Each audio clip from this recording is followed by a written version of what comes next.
10 მსოფლიო რეკორდი, რომლის გამოცდაც ან გამეორებაც არავის სურს. საინტერესო, რომელი მსოფლიო რეკორდებია ეს? და რატომ არავის უნდა ამის გამეორება?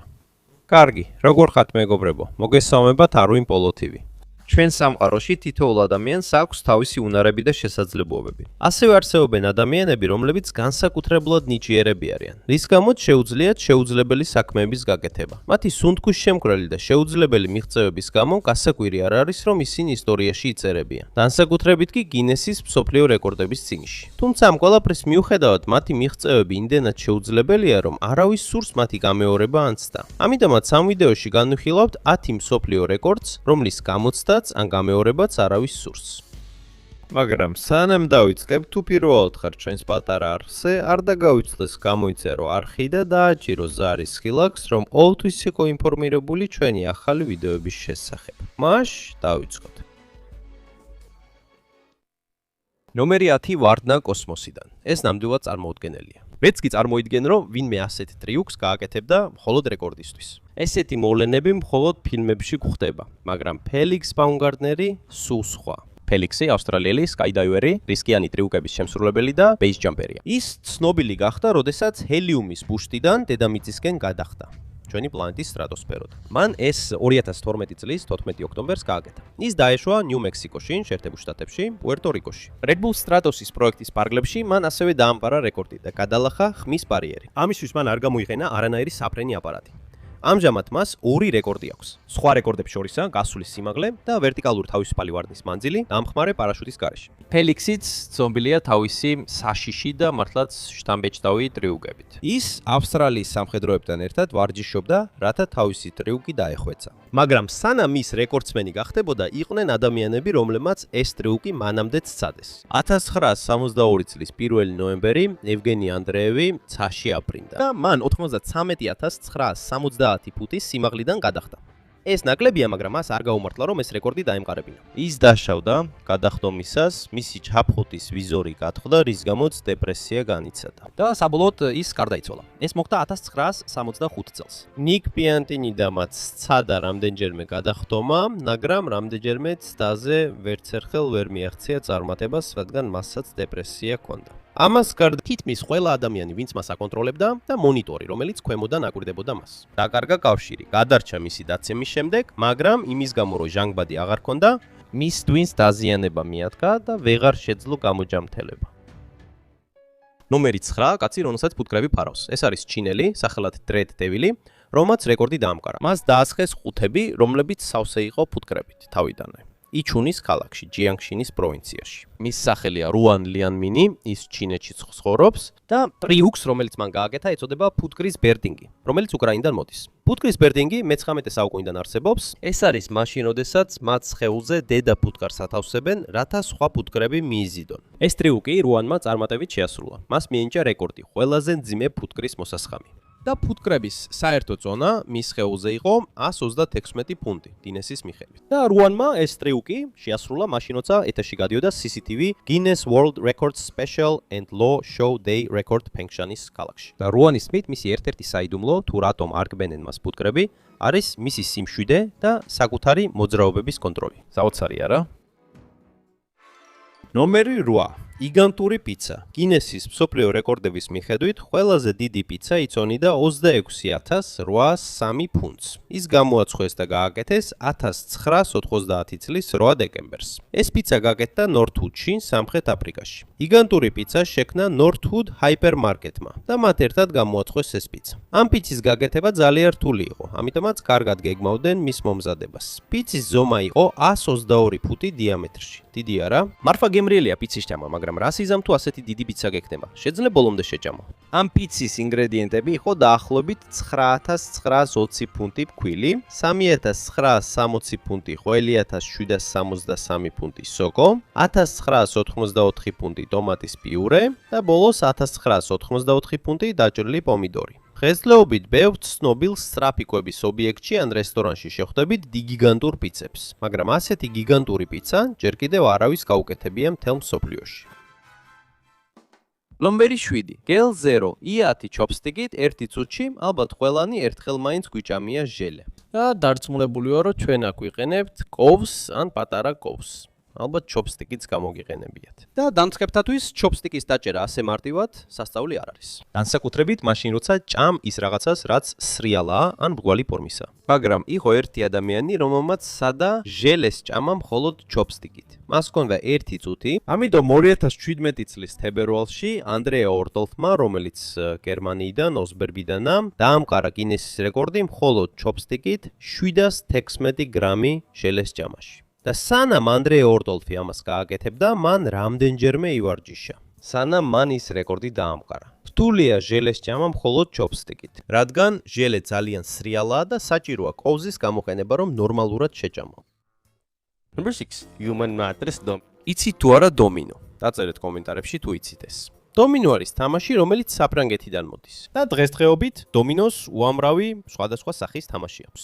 ზოგიერთმა კი დომინოს გამოყენებით, დომინოს ვარდნა ან კოშკიც კი ააგო. მაგრამ აქ ჩვენ ხედავთ დომინოს ვარდნის მსგავს, სადაც გამოყენებულია დიდი საგნები, მაგალითად მატრასი ან საწოლის მატრასი. ამ რეკორდში ყველაზე დიდი დომინოს ვარდნა სწორედ მატრასებით გაკეთდა. ამიტომაც ამ დომინოების დაყენება სულაც არ არის მარტივი საქმე. ეს აშენდა 2 დომინოთი. და ეს რეკორდი მართლაც მიაღწია გლობოს, კომუნიკაოს ან პარტიპეკეოს, ესეისა და ორტობონგის მიერ. ეს ბრაზილიაში მოხდა და მართლაც აღიბეჭდა რიო-დე-ჟანეიროში 2019 წლის 6 აგვისტოს. ამას აშენებას დასჭირდა მხოლოდ 11 წუთი და 13 წამი. და მას შემდეგ რაც მათ დომინოს დაცემა დაასრულეს, ეს ყველაფერი ქველმოქმედებას შესწირეს. და ეს გინესის მსოფლიო რეკორდებში ჩაიწერა. Number 5. Longest time spent. გინესმა კიდევ ერთხელ დაამატა ახალი კატეგორია. ეს რეკორდი ეკუთვნის ტონი კოლინს, რომელიც ცნობილია როგორც ყველაზე დიდხანს გურნეზე მწოლიარე ადამიანი. გურნეი თუ არ იცით, არის საკაცე, რომელზეც პაციენტი წვება და მისი გადაყვანა შესაძლებელია ერთი ადგილიდან მეორეში. ტონი კოლინსი 40 წლისაა და გავრცელებული ინფორმაციით ის გურნეზე 67 საათი და 30 წუთი იწვა. გურნეზე ტონი კოლინსი დიაბეტიკია და მას ვირუსიც აღმოაჩნდა. ამიტომაც ის გადაიყვანეს პრინცესა მარგარეტის საავადმყოფოში სვინდონში, ინგლისში. ეს მოხდა შაბათს 2001 წლის 24 თებერვალს. თქვენს რომ ის საავადმყოფოში პალატას ელოდებოდა. ამიტომაც ის დააწვინეს საკაცეზე საავადმყოფოს კუთხეში ან დერეფანში. აქ მას არ ჰქონდა არც პალატა და არც რაიმე სხვა. კოლინი იძულებული იყო მხოლოდ საკაცეზე დარჩენილიყო. Number 4. The most probably. ერთ-ერთ ყველაზე დიდ საავადმყოფოში დაფიქსირდა ბავშვების ძალიან დიდი რაოდენობა. ფიოდორ ვასილიევი იყო გლეხი რუსეთში, შუიას პროვინციაში.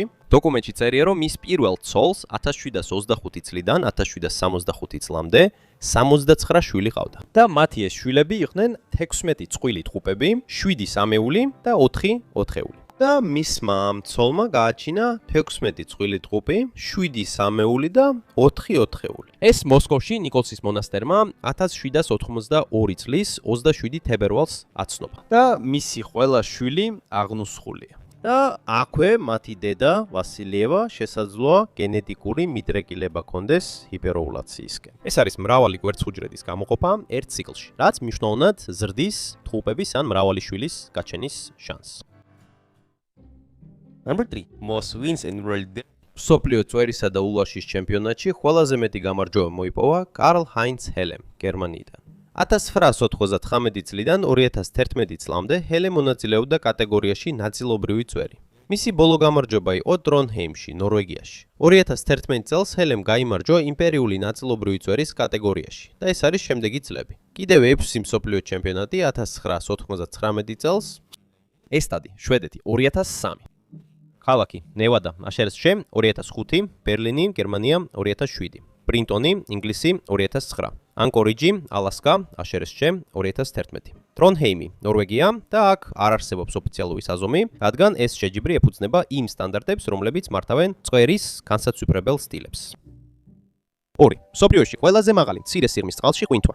რა არის მცირე სიღრმის წყალში ყვინთვა? ზედაპირული დაივინგი არის სპორტის სახეობა, სადაც ზემოდან ხტები ყველაზე ღრმა წყალში. მაგრამ იყო ერთი ადამიანი, რომელმაც ეს სცადა და მას ჰქონდა განსხვავებული გზა, რომ წამატებისთვის მიეღწია და დაემყარებინა რეკორდი მსოფლიოს ყველაზე მაღალი ზედაპირული დაივინგში. დარენ ტაილერი, აშეშტონ, რომელსაც პროფესორ სპლეში ეძახიან. 10.3 მეტრის, ან 33 ფუტისა და 10 დუიმის სიმაღლიდან აუსში გადახდა. მართლა საშიში სიმაღლე იყო, მაგრამ მან მაინც გააკეთა ეს. და უფრო მეტიც, ის უნდა ჩავარდნილიყო პატარა და ძალიან დაბალ აუსში.